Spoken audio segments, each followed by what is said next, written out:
I know it's out there, somewhere. Whatever killed Barbara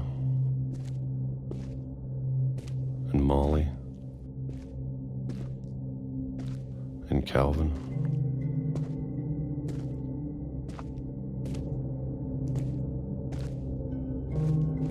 Maybe this is all a mistake. But I need to stop living the same day, even if it kills me.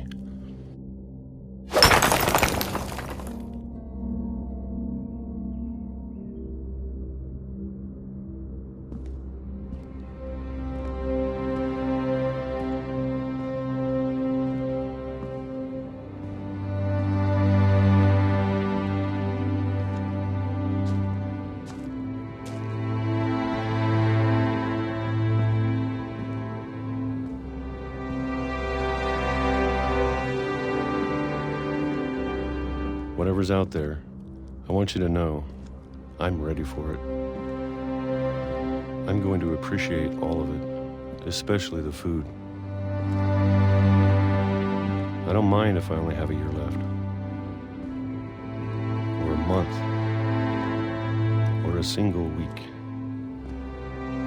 I'd be happy with one new day. I can already imagine the sun on my face.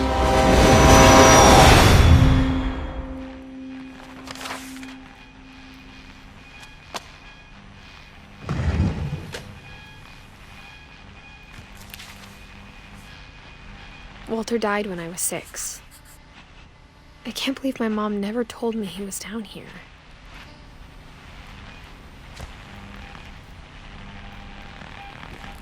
I'm sure my mom was trying to protect me.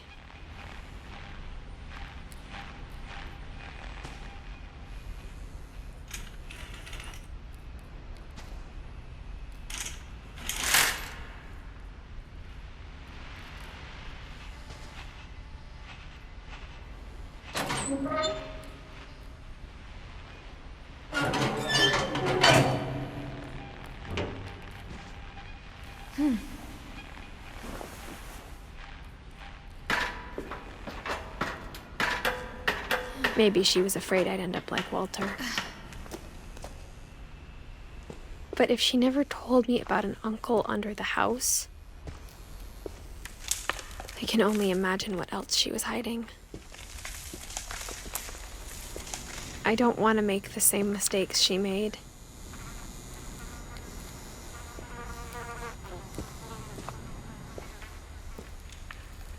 Trying to bury something that's still alive.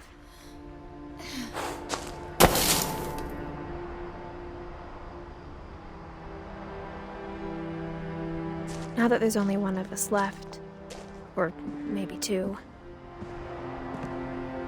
I thought it was time I heard the stories for myself and found out what happened to everyone else. But now I'm worried the stories themselves might be the problem. Maybe we believed so much in a family curse, we made it real.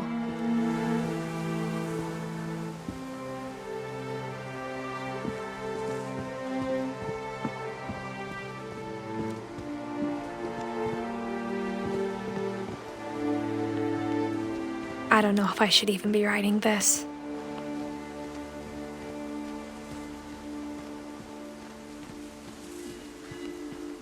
Maybe it'd be better if all this just died with me.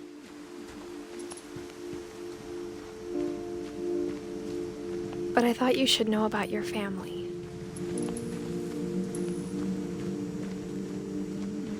And the history you're a part of.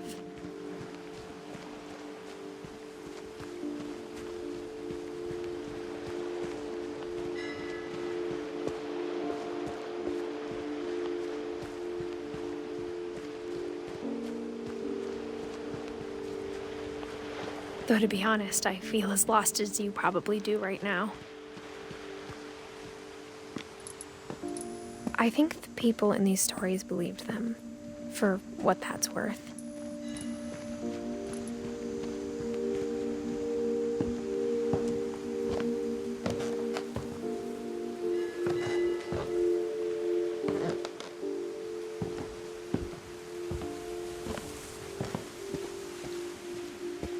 look at the house, that history of imagination and stubbornness and madness, any of it seems possible.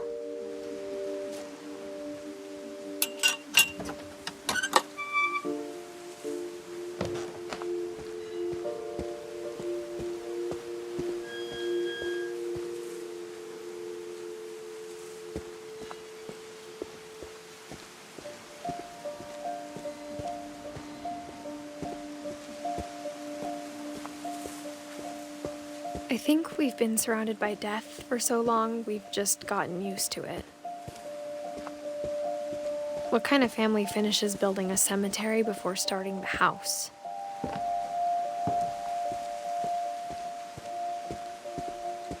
It's embarrassing for me to admit this, but the pet cemetery made me more uncomfortable than the human one. 3 of the gerbils were mine, and 2 had been my fault.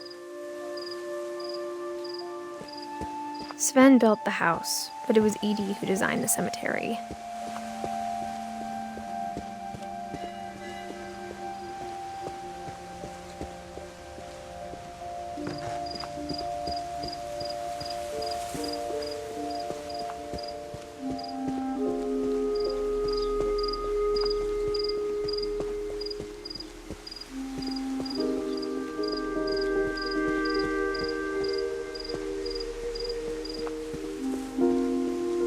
I'm sure Odin's monument had been Edie's idea. My mom was always trying to move on, but for Edie, the past never went away. She could see it poking out of the water at low tide.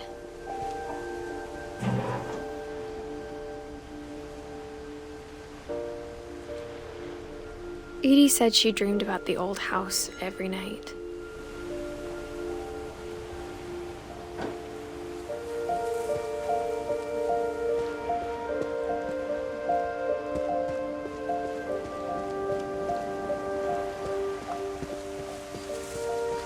Edie's side was always easier for me to understand. But the older I get, the more I can see where my mom was coming from. Her dad had been pretty strict, but it wasn't enough to save her brothers. She was just trying to do better. She lost 2 of her brothers, just like I did. I get why she tried so hard to protect us.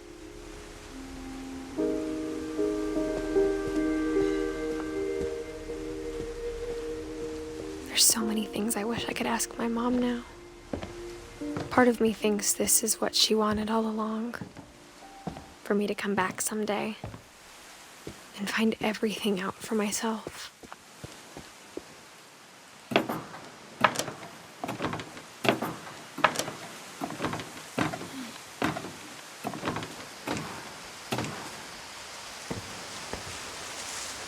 But looking back on it now, if she told me there was going to be so much climbing, I never would have come when I was 22 weeks pregnant.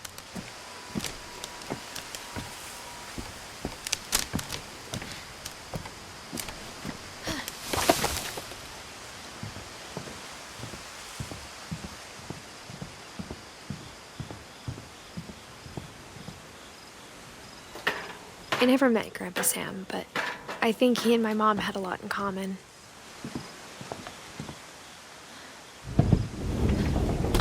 They were both pretty intense.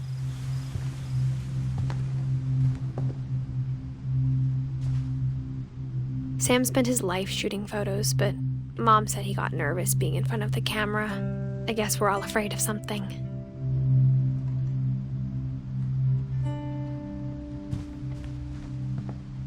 Instead of hiding from death, Sam seemed to go out of his way to meet it.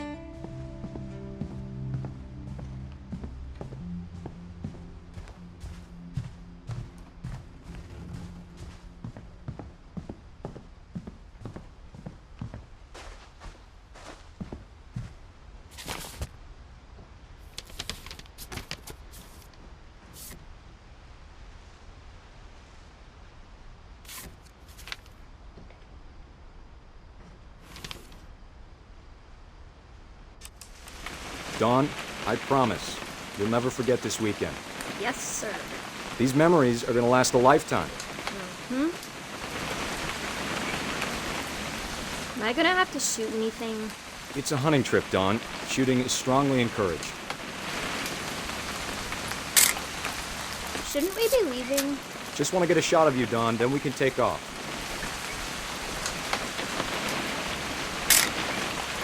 Not quite.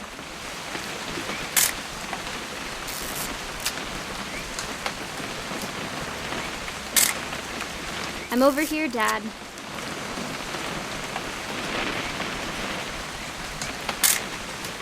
Just need to get a shot of you, Dawn, then we can hit the road. What?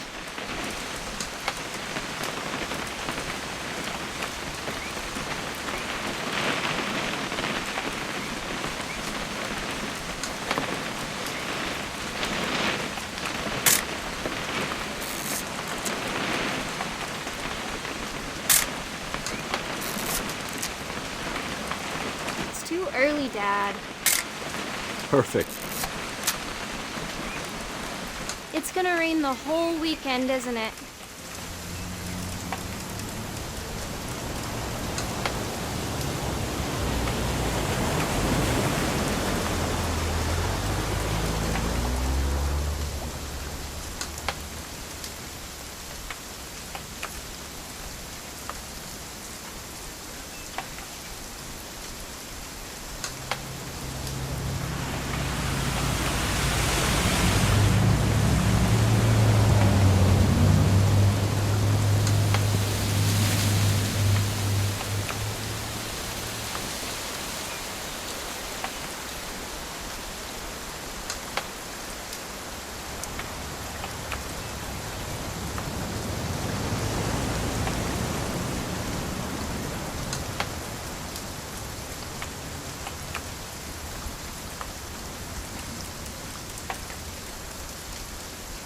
I will never forget this weekend, Dad.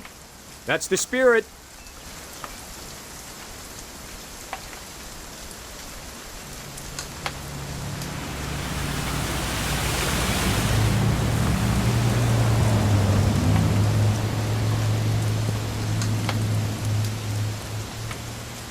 Please just take the damn picture. Hey, language.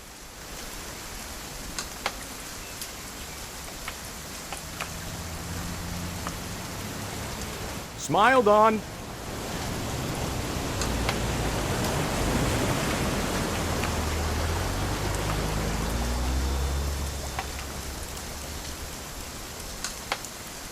Did you want to get a picture of me or what?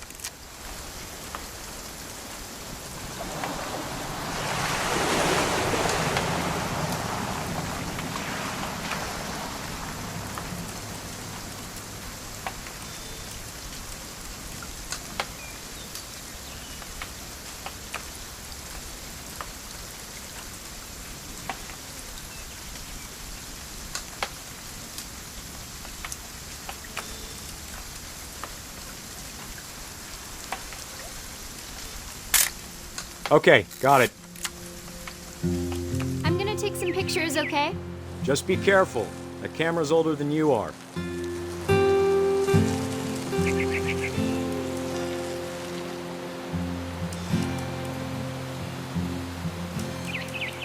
You're right, Dad. It's starting to clear up. Still freezing, though.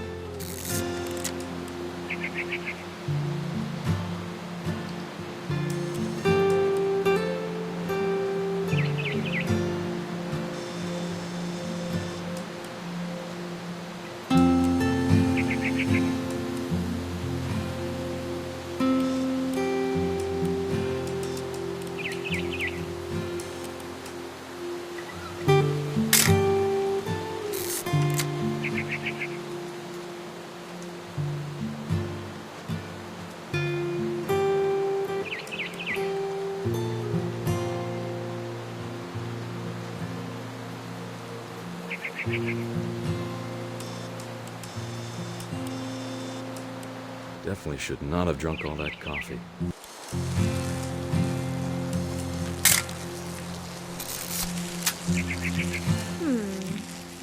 still on. Hey! That's a keeper. I'm just saying, I'm not always gonna be here, Don. You'll need to remember this stuff, if you want to survive. I'll be fine, Dad. You know who else thought he was gonna be fine? Some guy who died. Don, I'm being serious. I know, Dad. You're always serious. Doesn't being out here make you want to chill out? Well, to tell you the truth, I haven't been out here in 20 years.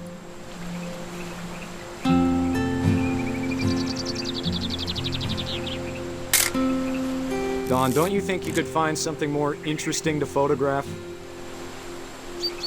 You don't need to waste any more film on me, kiddo.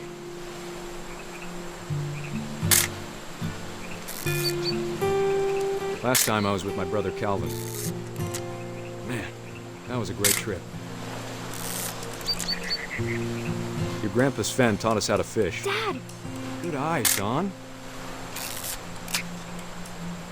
Before you take the shot, let me get a picture of you.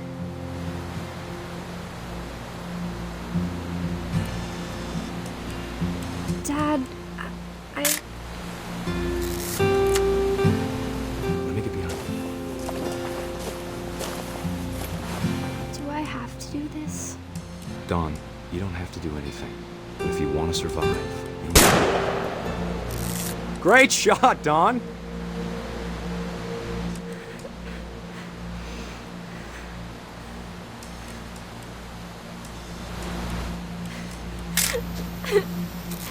I'm proud of you, Don. Always remember that, okay?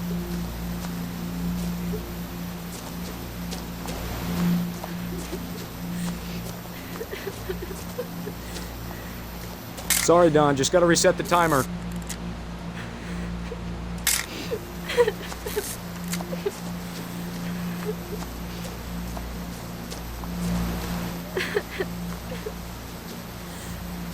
Dad, it's twitching.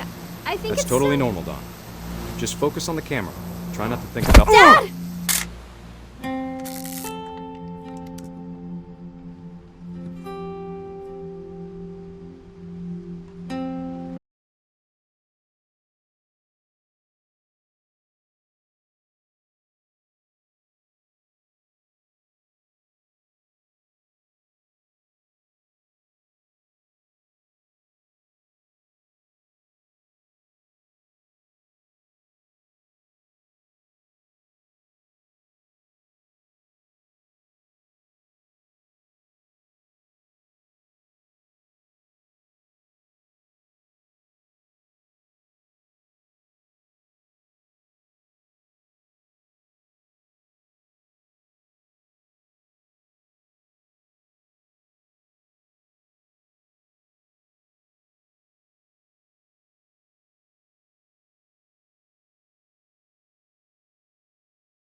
about everything.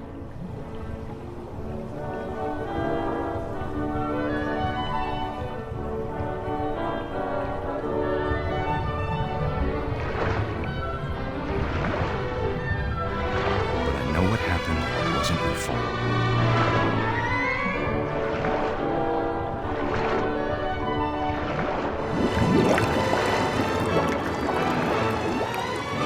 I'm sure he's happy. And he'd want you to be happy too. Good luck, Kay. Love, Sam.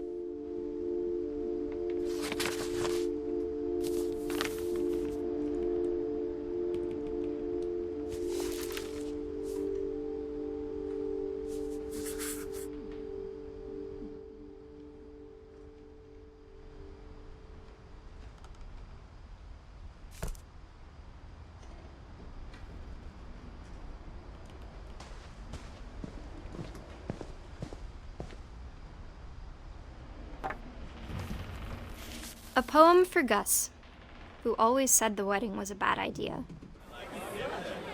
Our father never hit us kids, at least not very hard, before the day my brother said with teenage disregard that he'd be dead before he'd see a wedding in our yard.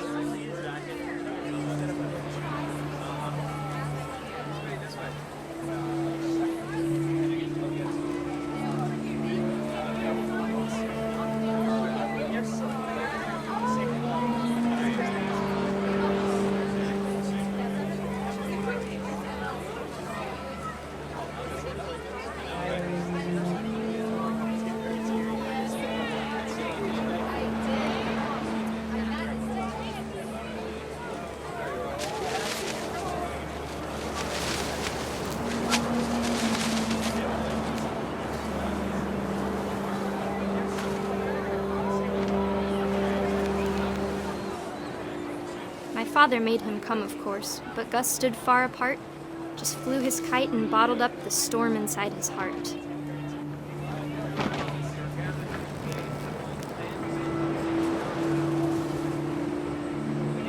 I tried to talk him out of it, but though he'd never met her, "We don't need a stepmom," were the words that I now pronounce you husband and wife. You may kiss the bride.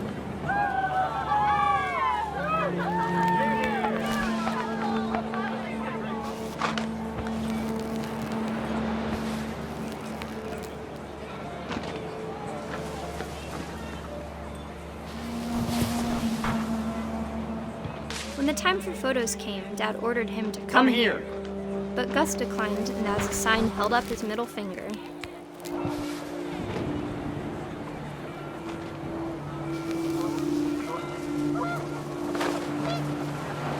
The wind picked up, and panicked geese appeared and quickly went. But all the humans did that day was go inside the tent.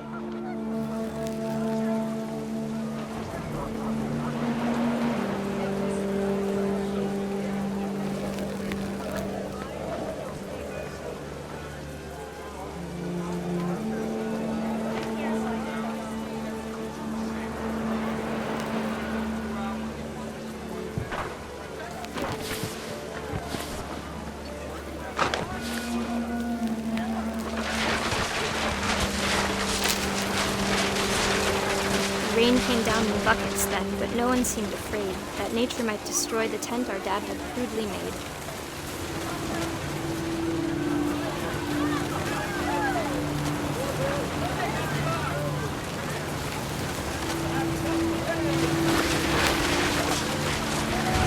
The thunder sounded much too close and full of angry power.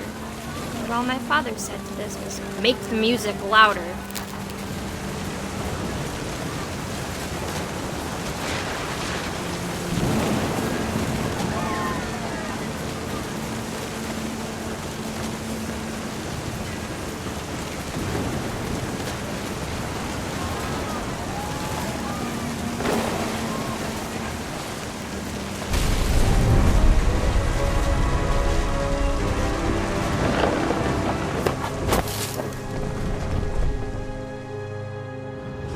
I wish that I could truly say I thought about you on that day. Out there on the beach alone, just you, the wind, the sea, and foam. But I didn't. Until we found you. I can't imagine my mom ever writing poetry, and yet...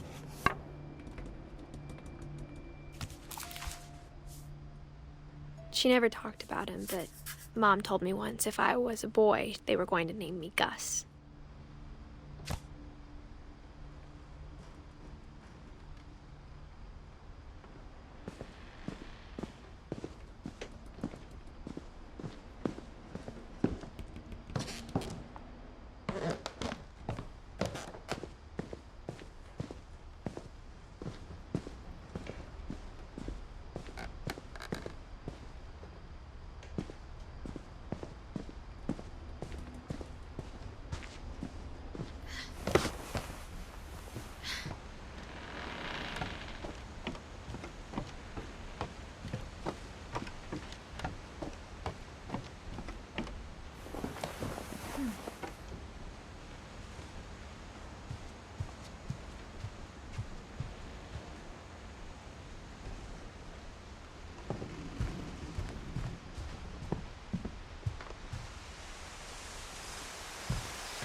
My mom moved up to the loft after her brothers died. At the time, it was as far away as she could get.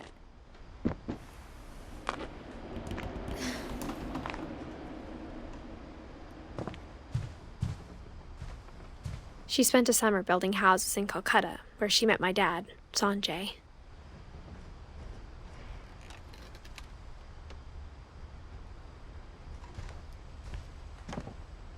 Religion was another thing my mom never talked about, but I think it helped her a lot after her dad died.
My mom moved to India a week after graduation and got a job teaching English.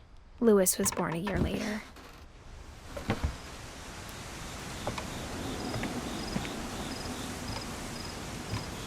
When my dad died, I don't think Mom knew where else to go. I'm sure Edie was happy to have her back.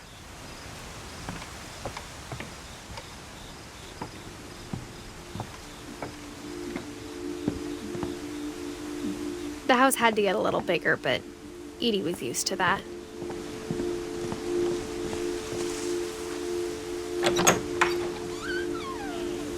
Milton for a while, things were good. Almost normal.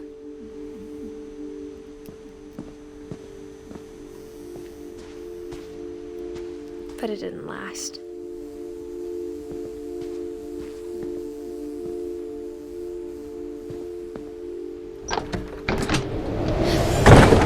The beginning of the end was Milton's 10th birthday, when Edie gave him a castle.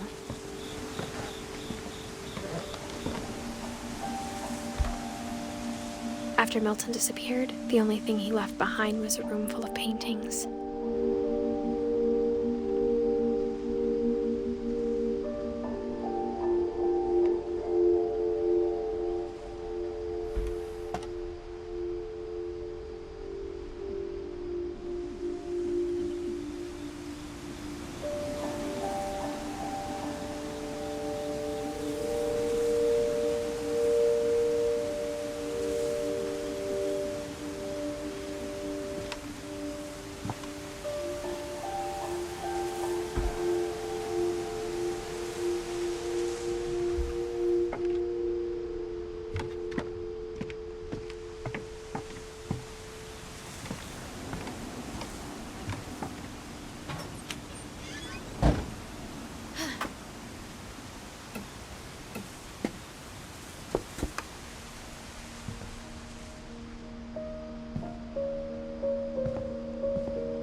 Milton Finch in The Magic Paintbrush.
I was 4 when Milton disappeared.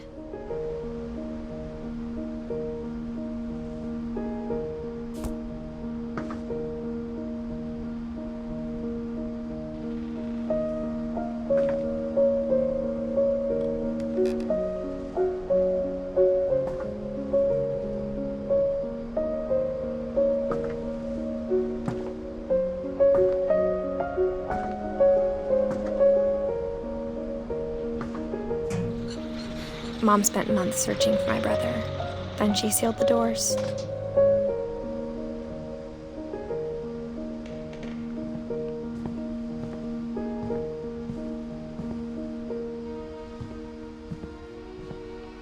Whatever Milton had found in the house, Mom didn't want it getting out.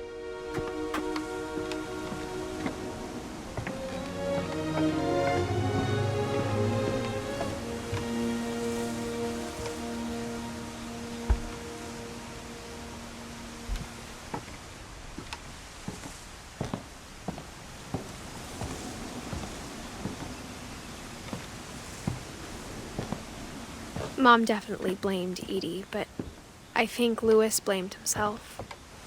After he graduated, he just spent more and more time in his room, until Mom got him a job at the cannery.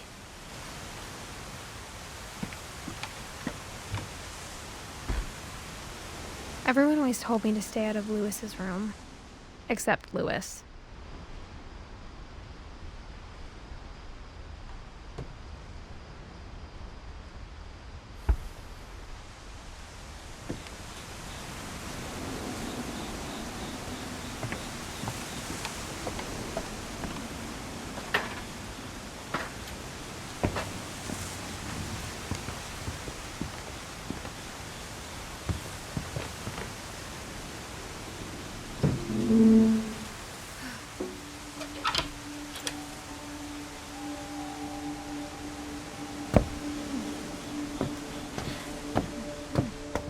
Lewis's room smelled very, very familiar.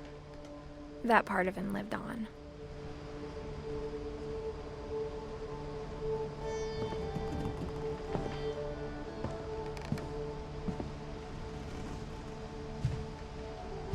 Lewis and I spent a lot of time playing games together, but he was surprisingly bad at them. He died a lot.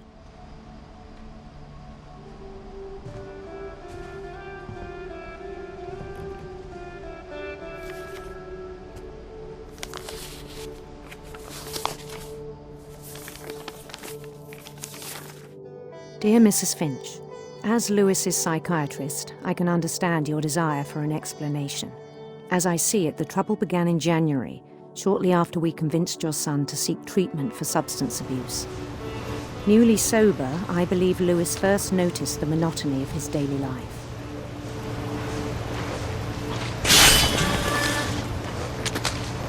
He kept working at the cannery. But he withdrew part of himself. In our sessions, I saw the same behavior. His mind began to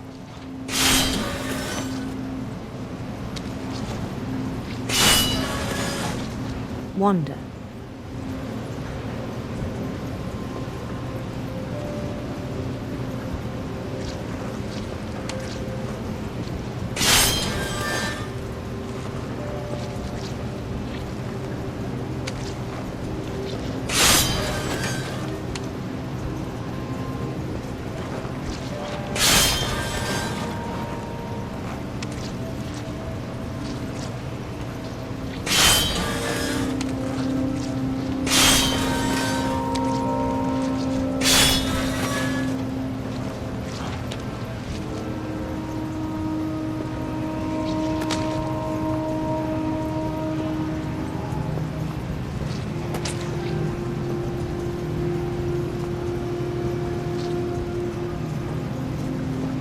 I asked him to describe it.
He said he started small,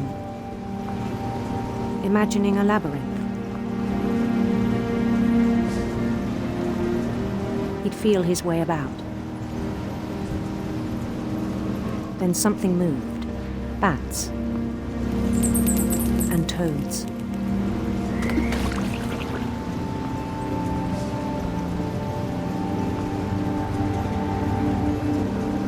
And things that have not names. He knew it was all in his head.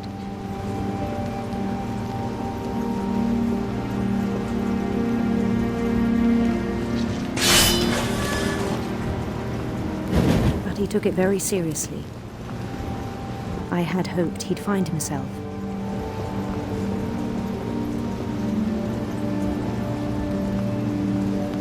But he found something more. I worried about him then, daydreaming at the cannery. I spoke with his boss, but he said Lewis had become a model employee. Methodical, tireless, focused. Like a whole new Lewis. So I let him go on.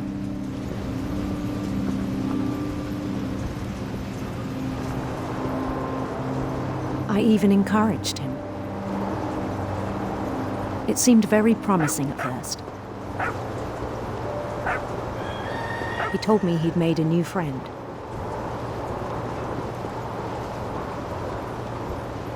On the edge of a city he named Lewis Topia.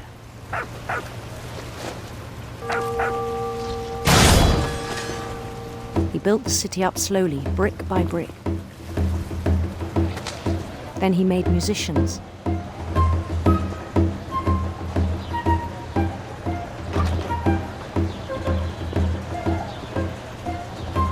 And songs for them to play. He talked about starting a band. And he was always humming something. Every day his imagination grew stronger. He no longer spoke at the cannery. But his chopping was as reliable as ever. Then one day it struck him that all the cheering crowds, even the stones under his feet, were all in his imagination. So he could do whatever he wished.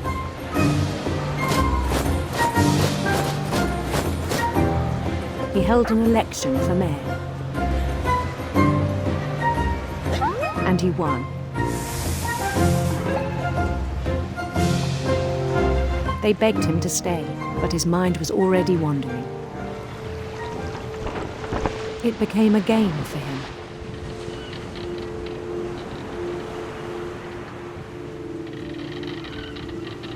He'd conquer a city, then immediately push on. New Louisville.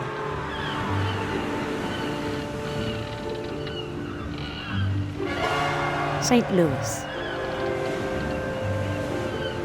He started drifting away from our reality.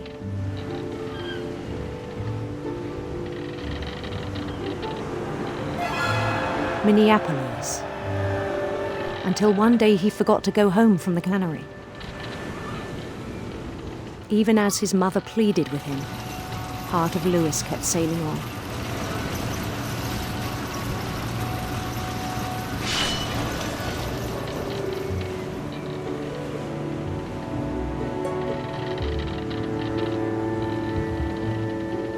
In Lewisburg, he heard rumors of a handsome queen.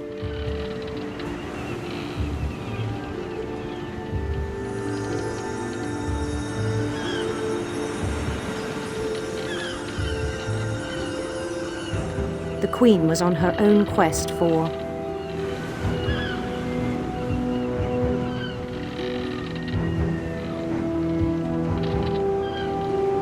radiant rainbows.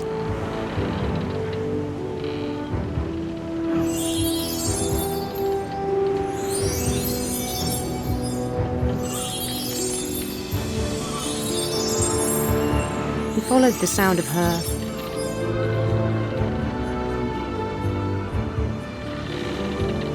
electric sitar.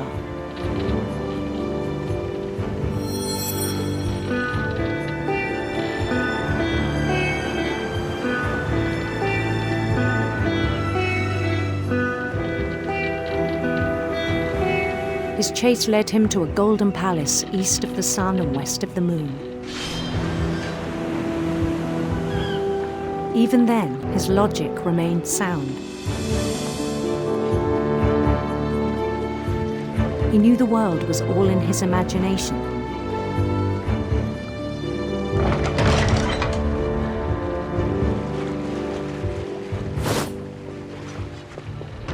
But he was so proud of having created it. In his own eyes, he'd become something greater than a king.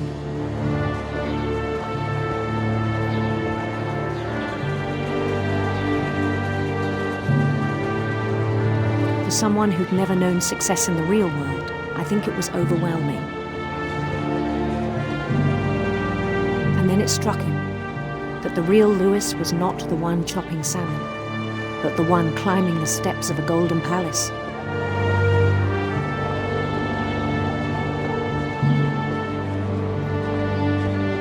My imagination is as real as my body, he told me. It was hard to argue with him.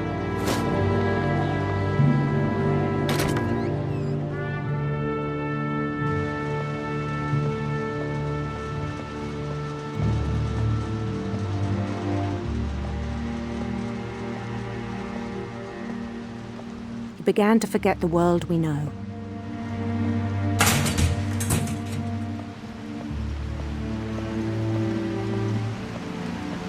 I think it pained him to remember Lewis, the cannery worker.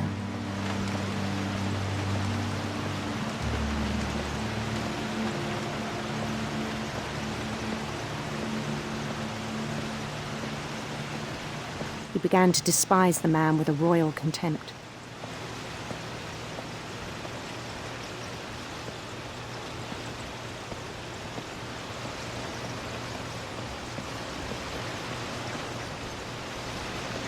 I still thought I could save him.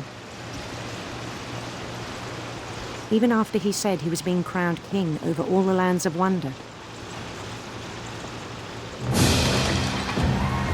The palace would be packed with his companions.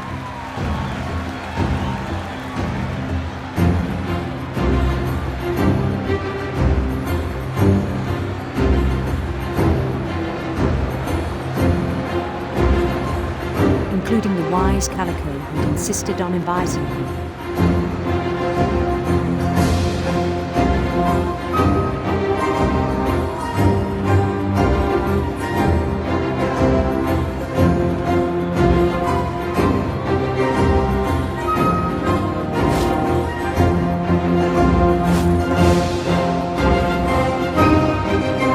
His queen waited, holding his crown.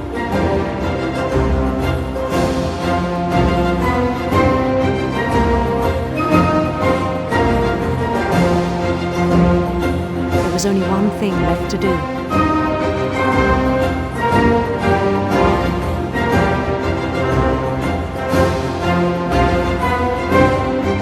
Bend down his head.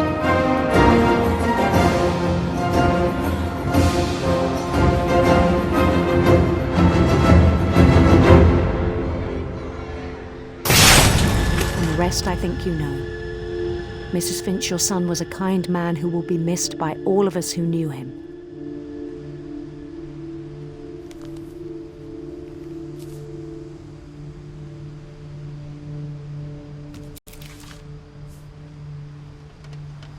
My brother was really cool. I wish you could have met him.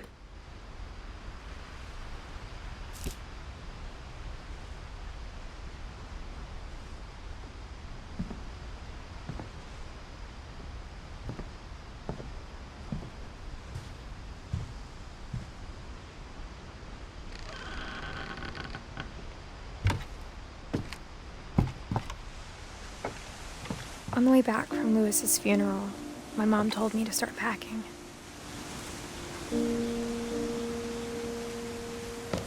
She waited until the day before we left to tell Edie. I'm not sure if she wanted to make it easier or harder.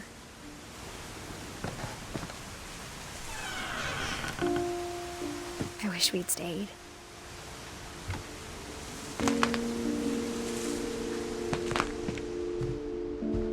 But I understand why we left.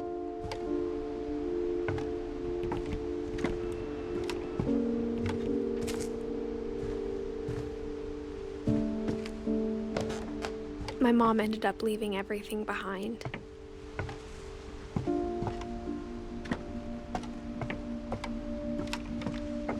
What happened that night had been coming for a long time. Maybe it should have come sooner.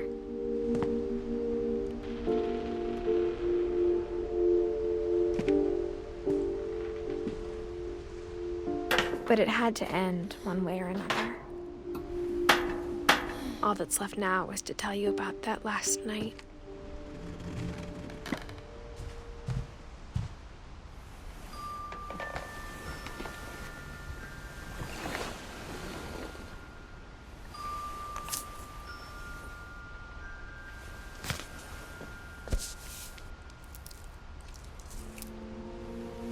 That whole last day, Edie just watched us pack and didn't say a word. Until supper, when she raised her glass and said, "To our final night together, and all our final nights apart." Grandma, you know what I said about alcohol. Some of your medications are very Edith, specific. I left a present for you in the hallway. Why don't you go open it? The grown-ups have to argue now. I'm sorry, you're right. We're all leaving tomorrow. Let's just enjoy our last... I'm not leaving. Edith, you're excused.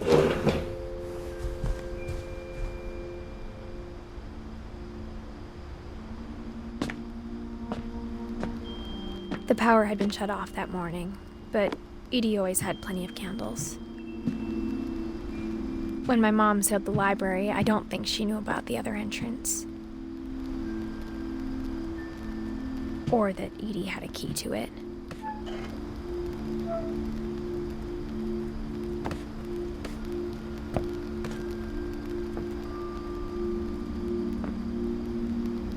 That thing you're afraid of isn't going to end when you leave the house.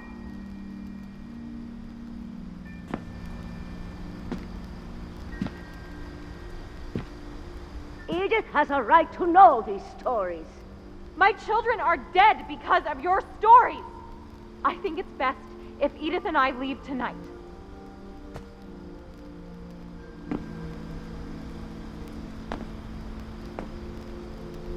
We'll have the nursing home send a van for you in the morning, okay?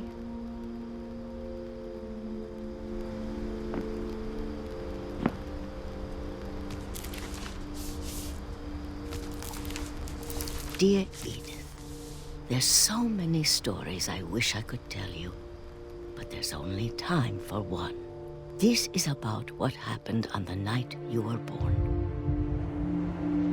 That night, the tide went way, way out. It was the first and last time I ever saw the old house aground.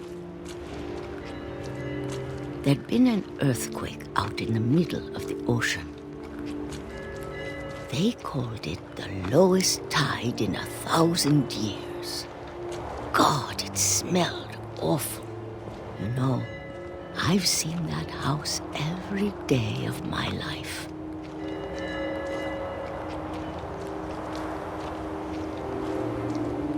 But I never thought I'd go back to it. When the fog rolled in, I lost my way.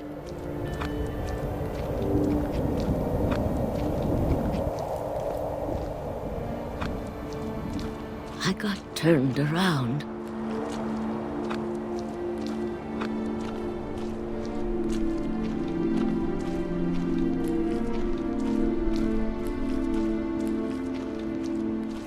For a while, I wandered.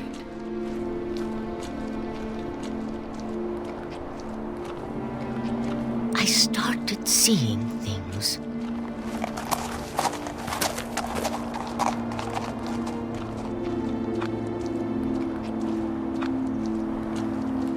Things I'd forgotten had ever existed.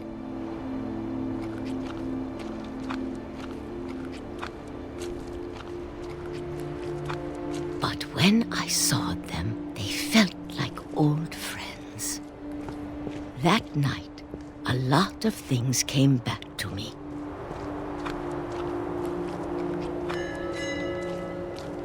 Or maybe I came back to them.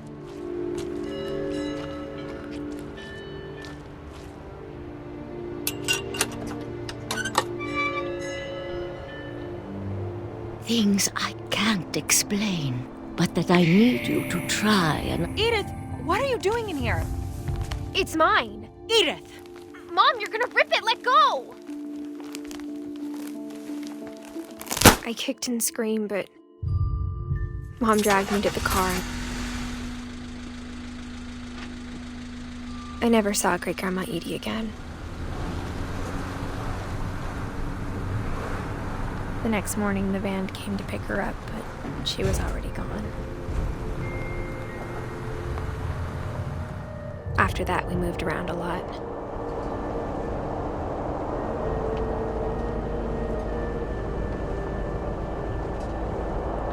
We both tried to make the best of it.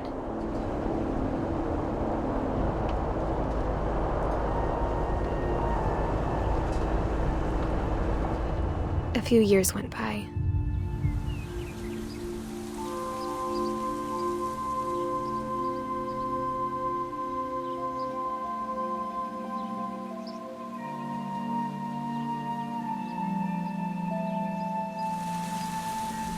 My mom didn't like to talk about it.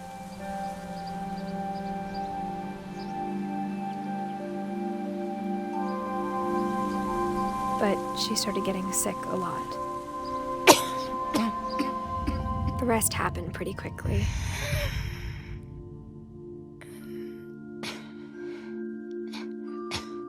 She got better for a while, and then she didn't.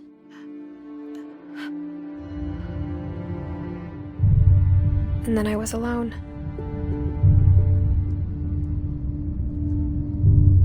The last Finch left alive.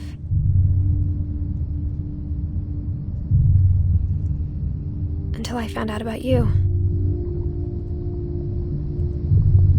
I'm still not sure what to tell you about all this. If we lived forever, maybe we'd have time to understand things. But as it is, I think the best we can do is try to open our eyes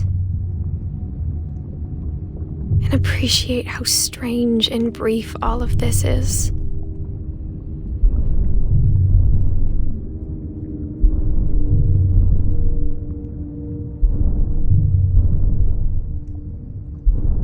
This journal was supposed to be for you. But now I hope you'll never see it.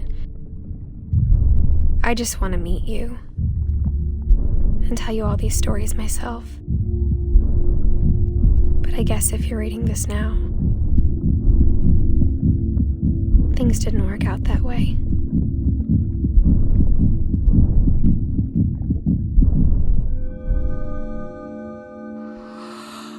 This is where your story begins. I'm sorry I won't be there to see it. It's a lot to ask, but I don't want you to be sad that I'm gone. I want you to be amazed that any of us ever had a chance to be here at all. Good luck.